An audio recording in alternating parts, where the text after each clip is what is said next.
Hi friends, welcome back to Sue's kitchen.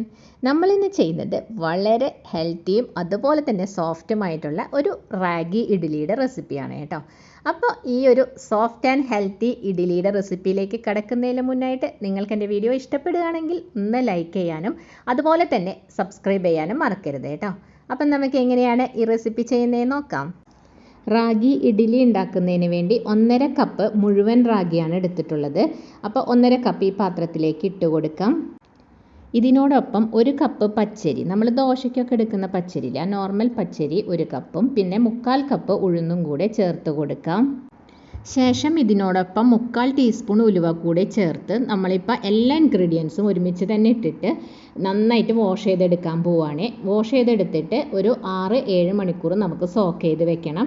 അപ്പോൾ ഇതിന് ഉഴുന്ന് സെപ്പറേറ്റ് നമ്മൾ സോക്ക് ചെയ്യേണ്ട ആവശ്യമൊന്നുമില്ല. ഇങ്ങനെ എല്ലാ ഇൻഗ്രീഡിയൻസും ഒരുമിച്ചിട്ട് സോക്ക് ചെയ്തിട്ട് അരച്ചെടുത്താലും നല്ല സോഫ്റ്റ് ആയിട്ടുള്ള ഇഡ്ഡലി തന്നെ നമുക്ക് തയ്യാറാക്കിയെടുക്കാൻ പറ്റുമേ. അപ്പോൾ ഇനി ഇതൊന്ന് 6 മണിക്കൂർ കഴിയട്ടെ. ആ റാഗിയൊക്കെ കുതിർക്കാൻ വെച്ചിട്ട് 6 മണിക്കൂർ കഴിഞ്ഞിട്ടുണ്ട്. ആ സമയത്ത് നമ്മൾ വേറൊരു ബൗൾ എടുത്തിട്ട് ഇതിലേക്ക് 1/2 കപ്പ്, ഞാനിപ്പം മട്ട അവിലാണ് എടുത്തിട്ടുള്ളത്, വെള്ള അവിലാണെങ്കിലും കുഴപ്പമില്ല കേട്ടോ. അതിലേക്ക് ഇതിൻ്റെ മുകളിൽ നിൽക്കുന്ന പാകത്തിൽ നമുക്ക് വെള്ളം ഒഴിച്ചു കൊടുക്കാം. എന്നിട്ട് അതൊന്ന് ഇളക്കി കൊടുക്കാം കേട്ടോ. ഇങ്ങനെ ഇളക്കിയിട്ട് 1 മിനിറ്റ് നേരെ ഇരിക്കുമ്പോഴേക്കും ഈ അവിലൊക്കെ ഇതിൽ നന്നായിട്ട് സോഗി ആയിട്ട് വരും. അടുത്തതായി നമ്മൾ സോക്ക് ചെയ്യാൻ വെച്ചിട്ടുള്ള പച്ചരിയും റാഗിയൊക്കെ ഉണ്ടല്ലോ, അത് ഞാനൊരു മിക്സിയുടെ ജാറിലേക്ക് ഒന്ന് മാറ്റി കൊടുത്തിട്ടുണ്ട്. പകുതി പോർഷനെ ഞാൻ മാറ്റിയിട്ടുള്ളൂ, എല്ലാം കൂടി ഒരുമിച്ച് നമുക്ക് അരച്ചെടുക്കാൻ പറ്റില്ല. ഇനി ഇതിലേക്ക് നമ്മൾ നേരത്തെ കുതിർത്ത് വെച്ചിട്ടുള്ള അവിലുണ്ടല്ലോ, അപ്പോൾ 1 മിനിറ്റ് കഴിയുമ്പോഴേക്കും ഈ അവിലിൽ വെള്ളമൊക്കെ വറ്റി അത് ഇതുപോലെ ആയിട്ടുണ്ടാവും കേട്ടോ. അത് ഒരു പകുതി പോർഷൻ തന്നെ ഇതിലേക്ക് ഇട്ട് കൊടുക്കുക. എന്നിട്ട് ഇതിൻ്റെ മുകളിൽ വരുന്ന പാകത്തിൽ വെള്ളം ഒഴിച്ചു കൊടുക്കുക. എന്നിട്ട് ഇത് നന്നായിട്ട് ഇഡ്ഡലി മാവിൻ്റെ പരുവത്തിൽ അരച്ചെടുക്കാം. അപ്പോൾ ഇവിടെ നന്നായിട്ട് നമ്മളത് അരച്ചെടുത്തിട്ടുണ്ട്. ഇനി ഇതൊരു വേറൊരു പാത്രത്തിലേക്ക് നമുക്കിതൊന്ന് മാറ്റി കൊടുക്കാം. ഇതുപോലെ ബാക്കിയുള്ളതും എല്ലാം ഇങ്ങനെ തന്നെ ചെയ്തെടുക്കാം കേട്ടോ. ഞാനപ്പോൾ ഇവിടെ ഇതിൻ്റെ ബാക്കി ഉണ്ടായിരുന്ന പോർഷനും കൂടി സെയിം അതേ രീതിയിൽ തന്നെ അരച്ചെടുത്തിട്ടുണ്ട് കേട്ടോ. എന്നിട്ട് ആ പാത്രത്തിലേക്ക് തന്നെ മാറ്റി കൊടുക്കുകയാണ്. അതിനുശേഷം ഇത് നന്നായിട്ടൊന്ന് മിക്സ് ചെയ്ത് കൊടുക്കുക. അപ്പോൾ ഇങ്ങനെ ഒരു തവി വെച്ചാണ് ഞാനിപ്പോൾ മിക്സ് ചെയ്യുന്നത്. കൈ വെച്ച് മിക്സ് ചെയ്യേണ്ടവർക്ക് അങ്ങനെയും ചെയ്ത് കൊടുക്കുക കേട്ടോ.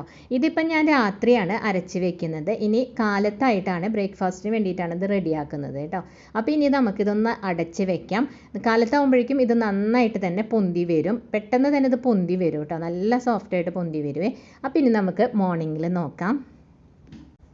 ഇപ്പോൾ കാലത്തായപ്പോൾ നമ്മളുടെ ആ ബാറ്ററൊക്കെ നന്നായിട്ട് പൊന്തി വന്നിട്ടുണ്ട് കേട്ടോ, നല്ല ഫ്ലഫി ആയി വന്നിട്ടുണ്ട്. അപ്പോൾ നോക്കൂ, അതിൻ്റെ സ്ട്രക്ചർ കണ്ടോ, കറക്റ്റായിട്ടാണ് നമുക്ക് കിട്ടിയിട്ടുള്ളത് കേട്ടോ. അപ്പോൾ ഇതിൽ നിന്ന് കുറച്ച് പോർഷൻ മാത്രമേ ഞാനിപ്പോൾ എടുത്തിട്ട് ഇപ്പോൾ ഇഡ്ഡലി തയ്യാറാക്കുന്നുള്ളൂ. അപ്പോൾ ഞാൻ ഇതിൻ്റെ കുറച്ച് പോർഷൻ വേറൊരു പാത്രത്തിലേക്ക് മാറ്റി കൊടുക്കുകയാണ്. എന്നിട്ട് ആ മാറ്റി കൊടുക്കുന്ന ഭാഗത്ത് മാത്രമേ ഉപ്പ് ചേർക്കുന്നുള്ളൂ. ബാക്കിയുള്ള ഈ പോർഷൻ ഇങ്ങനെ തന്നെയാണ് ഫ്രിഡ്ജിൽ സൂക്ഷിക്കുക കേട്ടോ. അങ്ങനെ ചെയ്യുമ്പോൾ എന്താണെന്ന് വെച്ചാൽ ഉപ്പ് ചേർക്കാണ്ട് നമ്മൾ ഫ്രിഡ്ജിൽ ബാറ്റർ സൂക്ഷിക്കുകയാണെങ്കിൽ നമുക്ക് 2-3 ദിവസത്തേക്ക് വരയ്ക്കും നല്ല സോഫ്റ്റ് ഇഡ്ഡലി ചെയ്തെടുക്കാൻ പറ്റും. പിന്നീട് നമ്മളത് ഉണ്ടാക്കുന്ന സമയത്ത് മാത്രം ഉപ്പ് ചേർത്ത് കൊടുത്താൽ മതിയാവും കേട്ടോ. ഇത് ഒരു കുഞ്ഞ് ടിപ്പാണ്, ഒന്ന് ട്രൈ ചെയ്ത് നോക്കൂ കേട്ടോ. അപ്പം ഞാനിവിടെ ആ ബാറ്ററിൻ്റെ പകുതി പോർഷൻ വേറൊരു ബൗളിലേക്കൊന്ന് മാറ്റി കൊടുത്തിട്ടുണ്ട് കേട്ടോ. ഇനി ഇതിലേക്ക് മാത്രം നമ്മൾ ഉപ്പ് ചേർത്ത് കൊടുക്കുകയാണ്. ആവശ്യത്തിനുള്ള ഉപ്പ് ആഡ് ചെയ്തിട്ട് നന്നായിട്ടൊന്ന് മിക്സ് ചെയ്ത് കൊടുക്കാം. ഞാനപ്പോൾ ഇവിടെ ഒരു അപ്പച്ചെമ്പ് ചൂടാക്കാൻ വെച്ചിട്ടുണ്ടായിരുന്നു. അപ്പോൾ ഈ ഓരോ തട്ടിലും എണ്ണ തടവി കൊടുത്തിട്ടുണ്ട്. എന്നിട്ട് ഓരോന്നിലും ഇതുപോലെ ബാറ്റർ ഒഴിച്ച് കൊടുക്കുക. അങ്ങനെ 2 തട്ടിലും ഇതുപോലെ തന്നെ സെയിം പ്രൊസീജിയർ ചെയ്ത് കൊടുക്കുക. ഇപ്പം നമ്മളുടെ ഇഡ്ഡലിയൊക്കെ ഇവിടെ നന്നായിട്ട് വെന്ത് വന്നിട്ടുണ്ട് കേട്ടോ.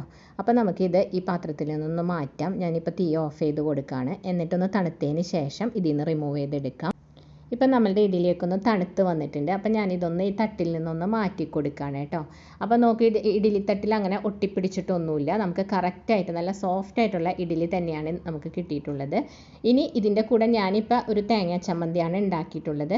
അപ്പോൾ ഏത് രീതിയിലുള്ള ചമ്മന്തിയും ഇതിൻ്റെ കൂടെ നല്ലൊരു കോമ്പിനേഷനാണ് കേട്ടോ. അപ്പോൾ നിങ്ങൾ ഇതുവരെ ഇങ്ങനൊരു റാഗി ഇഡ്ഡലി ട്രൈ ചെയ്ത് നോക്കിയിട്ടില്ലെങ്കിൽ തീർച്ചയായിട്ടും ഒന്ന് ട്രൈ ചെയ്ത് നോക്കണേ. വളരെ ഹെൽത്തിയും അതുപോലെ തന്നെ ഈസിയുമായിട്ടുള്ള ഒരു റെസിപ്പിയാണ് കേട്ടോ. അപ്പോൾ ട്രൈ ചെയ്ത് നോക്കി വീഡിയോ ഇഷ്ടപ്പെടുകയാണെങ്കിൽ ലൈക്ക് ചെയ്യാനും സബ്സ്ക്രൈബ് ചെയ്യാനും മറക്കരുത് കേട്ടോ.